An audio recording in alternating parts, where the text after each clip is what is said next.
Hello friends, कैसे हैं आप सब? बढ़िया। आशा है आप सभी मस्त होंगे, स्वस्थ होंगे और बहुत खुश होंगे। फ्रेंड्स, आज हम जिस टॉपिक के बारे में बात करने वाले हैं वो बहुत ही महत्वपूर्ण टॉपिक है और उस टॉपिक का नाम है तनाव।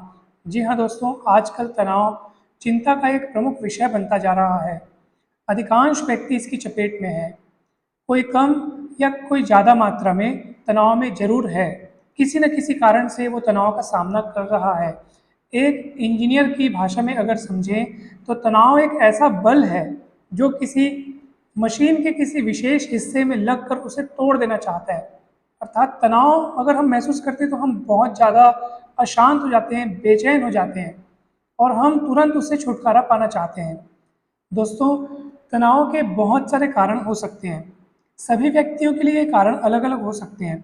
जैसे मान लीजिए कोई काम की अधिकता के कारण तनाव में है, कोई अपने काम से खुश नहीं है, किसी को बहुत लंबे समय तक काम करना पड़ता है, कई घंटे तक उसे काम करना पड़ता है, इस कारण वो तनाव में है।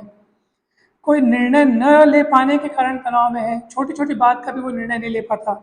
बड़ी बड़ी बात का तो दूर की बात है, लेकिन छोटे छोटे कार्यों में भी वो निर्णय लेने में बहुत ज़्यादा कंफ्यूज रहता है, इस कारण वो तनाव में है।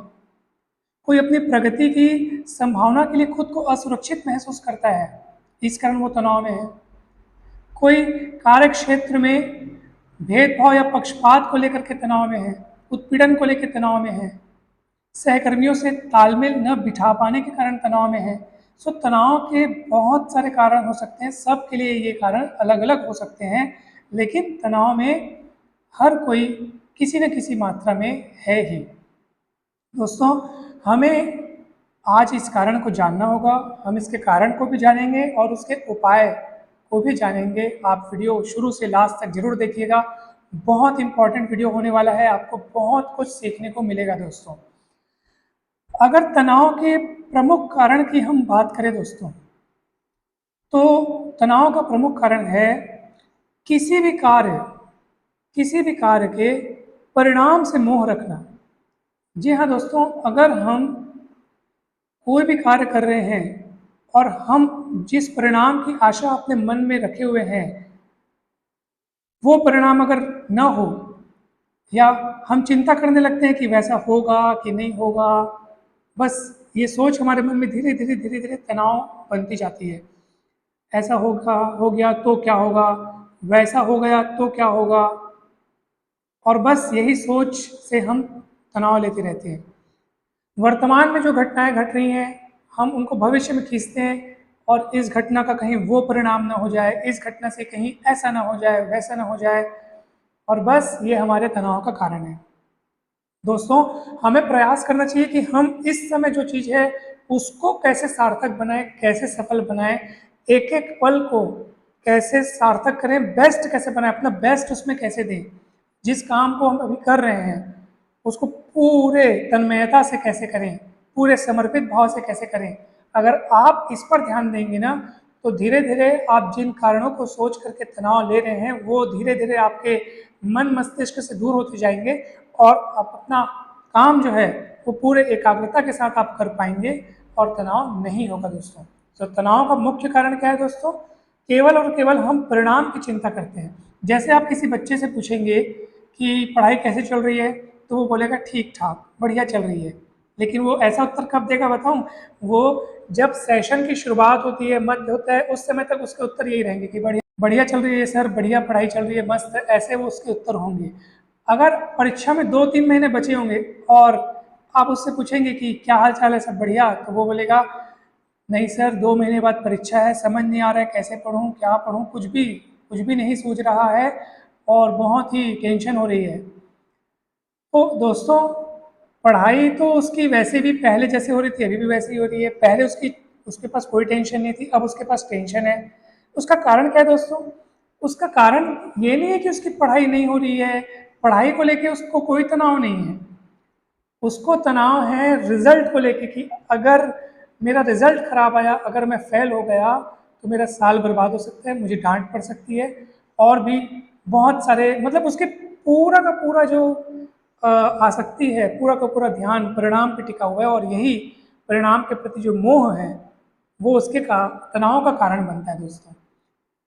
कोई भी कार्य हो, अगर मैं कुछ कार्य कर रहा हूँ, मैं किसी कार्य को पूरे मेहनत से कर रहा हूँ और मुझे मनचाहा रिजल्ट अगर नहीं मिल रहा है, तो मैं तनाव में आ जाता हूँ कि यार मैं इतना मेहनत कर रहा हूँ और मैं जो रिजल्ट चाहता था या चाहता हूँ और वो मुझे नहीं मिल पा रहा है, तो मेरे मन में, मेरे मस्तिष्क में तनाव उत्पन्न होगा।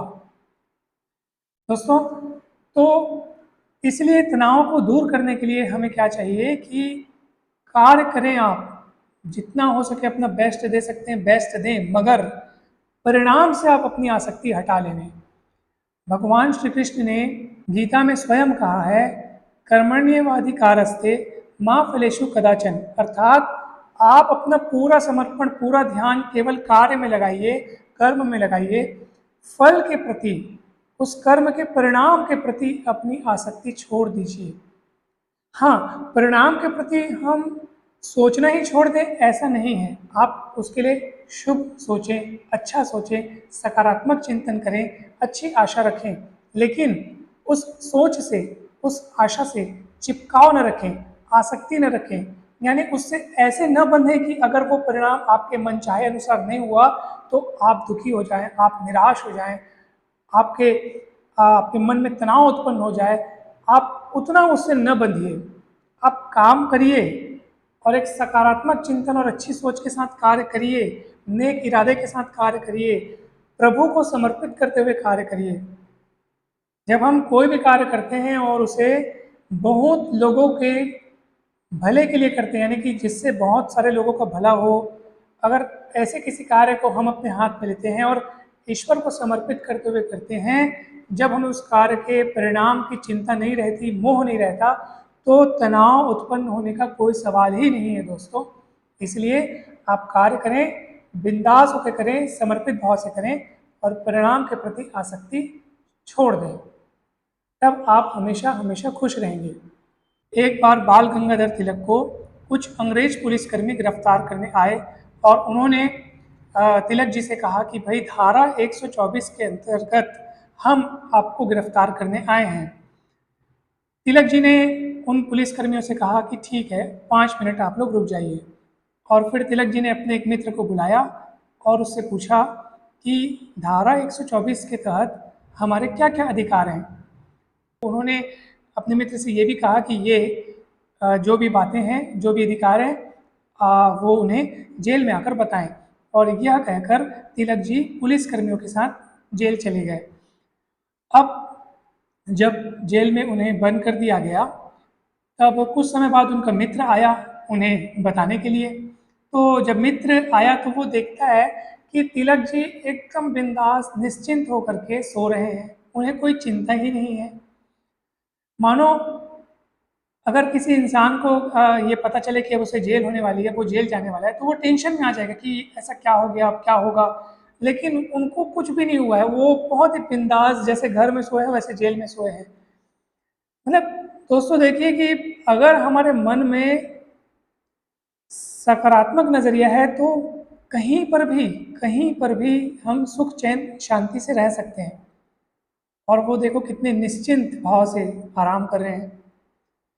एक बार हुआ यूं कि वे कार्यालय में काम कर रहे थे, तिलक जी की बात है, एक बार कार्यालय में वो काम कर रहे थे और वहाँ पर उनका कोई क्लर्क आया उनके ऑफिस का और उसने उनसे कहा कि भाई आपका पुत्र बीमार है। तो तिलक जी ने तुरंत डॉक्टर की व्यवस्था करवा दी। फिर आधे एक घंटे बाद उनका मित्र आया और तिलक जी से कहा कि भाई आपका पुत्र बीमार है, आपको कोई चिंता नहीं है, आप यहाँ पे कार्य कर रहे हैं। तो तिलक जी ने कहा, अरे भाई मैंने तो डॉक्टर की व्यवस्था करवा दी है, जो जो करना था मैंने कर दिया है, जो जो कार्य होना था वो हो गया है, चिंता करने से क्या होगा। अगर कुछ कार्य करने की आवश्यकता है तो वो कार्य कर दिया जा चुका है, और कुछ भी जरूरत पड़ेगी तो वो भी कर दिया जाएगा। लेकिन इसमें चिंता करने का क्या विषय है, जो कार्य होना है वो हो रहा है। तो दोस्तों आपने देखा कि कार्य चाहे कितना भी कठिन हो या कितना ही चिंता देने वाला क्यों न हो, अगर हम रिलैक्स रहना चाहें तो रिलैक्स रह सकते हैं। तनाव लेना ना लेना ये हमारे हाथ में है। तनाव देने के पर्याप्त कारण अगर चारों तरफ मौजूद हों भी, तब भी अगर हम चाहें तो तनाव नहीं लेंगे, यानी कि हमारे ऊपर डिपेंड करता है वो। जो कार्य करने की आवश्यकता है, आपके पास अगर बहुत सारा काम है तो जरूरी नहीं है कि आप उसको चिंता लेकर के करो, काम तो किया जाना है, तो आप उसे खुश रह करके भी कर सकते हो। तो चिंता लेना, तनाव महसूस करना कुछ भी जरूरी नहीं है। आप बहुत बड़े बड़े कार्य करते हुए, कठिन कठिन कार्य करते हुए भी रिलैक्स रह सकते हैं, आराम से निश्चिंत होकर के कार्य को कर सकते हैं। जब तिलक जी राष्ट्रीय आंदोलन का नेतृत्व कर रहे थे तो एक व्यक्ति ने उनसे पूछा कि भाई, जब भारत देश आज़ाद हो जाएगा तब आप क्या बनना पसंद करेंगे, विदेश मंत्री या प्रधानमंत्री? तो उन्होंने कहा कि मैं डिफरेंशियल कैलकुलस पर एक किताब लिखना चाहूँगा। तो दोस्तों, आपने देखा कि वो कितने अनासक्त थे, वे राष्ट्रीय आंदोलन का नेतृत्व कर रहे थे, फिर भी कितने बिंदास होकर के वे, उनकी इच्छा थी कि वे डिफरेंशियल कैलकुलस पर एक किताब लिखें। यानी कि कोई आसक्ति नहीं है, काम कर रहे हैं बिंदास, पूरे समर्पित भाव से कार्य कर रहे हैं, लेकिन उनमें उनकी कोई आसक्ति या किसी विशेष परिणाम या कोई विशेष पद, उनका मोह नहीं है। उनका तो लक्ष्य था अपने भारत देश को आज़ाद कराना। उसके बाद वे किताब लिखना चाहते थे डिफरेंशियल कैलकुलस की। दोस्तों, हमें भी ऐसा ही होना चाहिए कि हमारा जो लक्ष्य है उसको पूरा करें, उसके लिए पूरा अपना बेस्ट दें, पूरा कार्य करें, लेकिन टेंशन के साथ नहीं, तनाव के साथ नहीं, रिलैक्स होते हुए, रिलैक्स रिलैक्स रिलैक्स। आप हमेशा रिलैक्स महसूस करेंगे। और इसके लिए जरूरी क्या है दोस्तों? सकारात्मक नजरिया। भूगोल का एक वैज्ञानिक नदी का अध्ययन करने के लिए, नदी के बारे में अच्छे से जानकारी इकट्ठी करने के लिए एक बार नदी के किनारे चल रहा था। उसके हाथ में उस नदी का नक्शा था। पैदल चलते चलते वो नक्शे से नदी को मिलान करते जा रहा था कि कहाँ से नदी किस तरीके से मुड़ी है, क्या है, पूरा एक एक चीज को वो देखते जा रहा था। अब एक जगह उसने देखा कि नक्शा जो है बाईं ओर मुड़ा है, जबकि नदी जो है वो दाईं ओर मुड़ गई है। वो तनाव में आ गया, अरे ये जो नक्शा है मैंने बनाया है, इसके अनुसार नदी को बाईं ओर मुड़ना चाहिए और ये दाईं ओर मुड़ी है। अब इतनी सी बात को लेकर के वो टेंशन में आ गया, उसको तनाव हो गया, उसने नक्शा वहीं पटका और घर चला गया। दोस्तों, क्या ये सही था? क्या ये बचकानी बात नहीं थी? दोस्तों, नदी तो प्राकृतिक चीज है ना, नक्शा मानव निर्मित है। अब आप स्वयं बताइए, किसको किसके अनुसार होना चाहिए?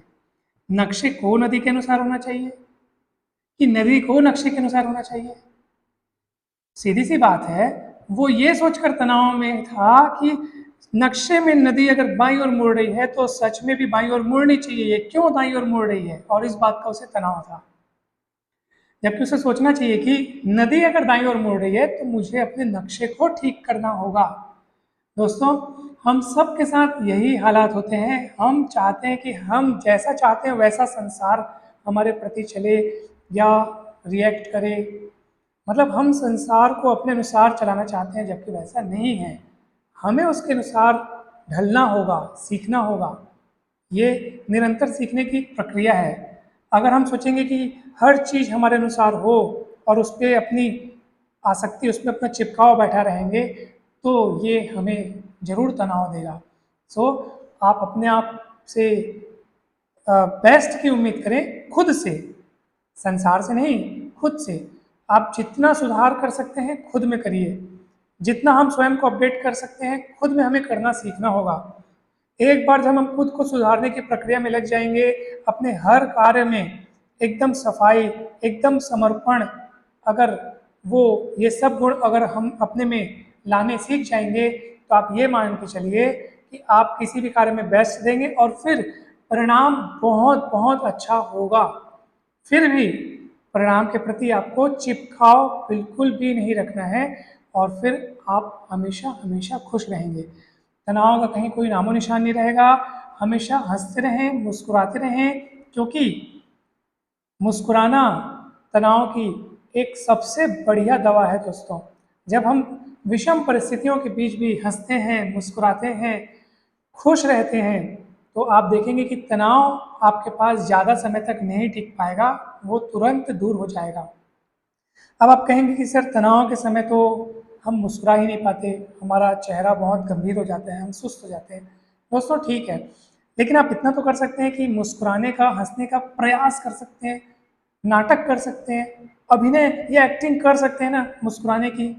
मेरे कहने का मतलब ये है कि आप झूठे रूप में तो मुस्कुरा सकते हैं ना, यानी कि दिल से अगर मुस्कान न निकले, दिल से अगर खुशी प्रकट न हो, तब भी आप चेहरे को हंसता हुआ बना सकते हैं अगर प्रयास करें तो आप प्रयास कीजिए हंसने का, और तब तक प्रयास कीजिए हंसने का, खुश रहने का, मुस्कुराने का, जब तक आप सच में वैसा महसूस न करने लगे तब तक आप मुस्कुराते रहिए, हंसते रहिए, गुनगुनाते रहिए, खुशी के गीत गाते चलिए, कार्य करते चलिए और खुश रखिए सबको, खुश रहिए स्वयं।